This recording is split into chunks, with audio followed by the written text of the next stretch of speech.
mapagpalang araw sa bawat isa sa atin. Pinili na sa wilain ang mahal na Panginoon. Magamat ganito po ang panahon, ay may mission din ang ulan. Kaya tayo din ang may mission.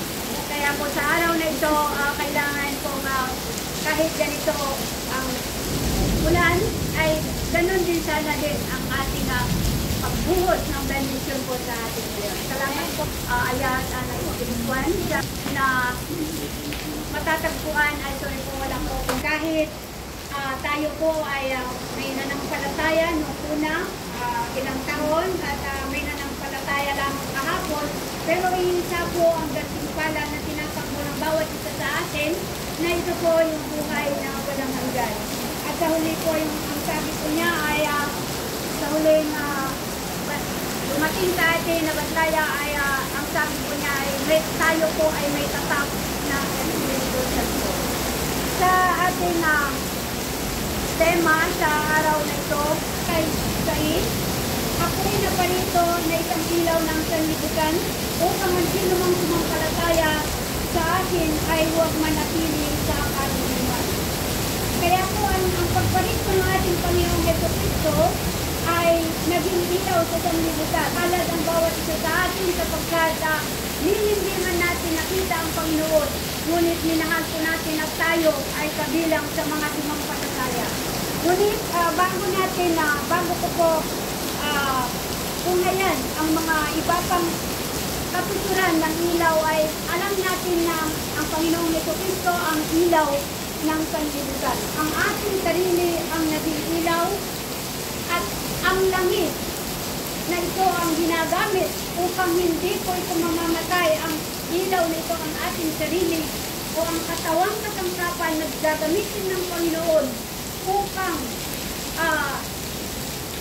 isabuhay natin ang kanyang tagubilin ay ang langit. Ito po yung salita ng Panginoon na kailangan na laging huwag natin pabayaan ang ating ilawan na mawalan ng langit upang ang katawan, itong kasangkapan ay magkakaroon po ng patnubay na ito po ang upang may sabuhay ang kagustuhan ng Panginoon at matupad ang kanyang na hindi po tayo nabubuhay ayon sa laman kundi ayon sa Espiritu.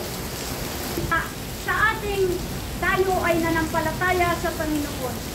Nalaman natin ang katuruan niya. Ang katulungan ay marapat ba na ikaw, ako, o tayong lahat na maging ilaw ng sanlibutan? Kung ang sagot natin ay oo, ito ang mga dapat nating tandaan. Sabi po niya dito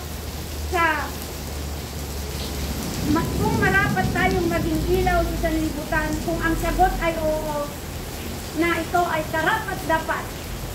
Ang sabi niya sa Filipos 2:14-15, gawin ninyo ang lahat ng bagay na walang tutol at pagtatalo, maging ulirang mga anak ng Diyos, malinis at walang kapintasan, sa gitna ng taong liko at masasama, gayo'y magsilbi kayong ilaw sa kanila, tulad ng talang nagniningning sa kalangitan.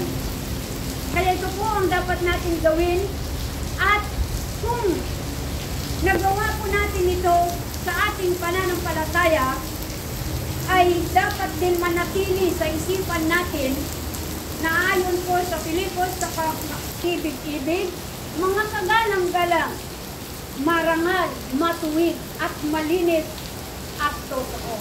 Ito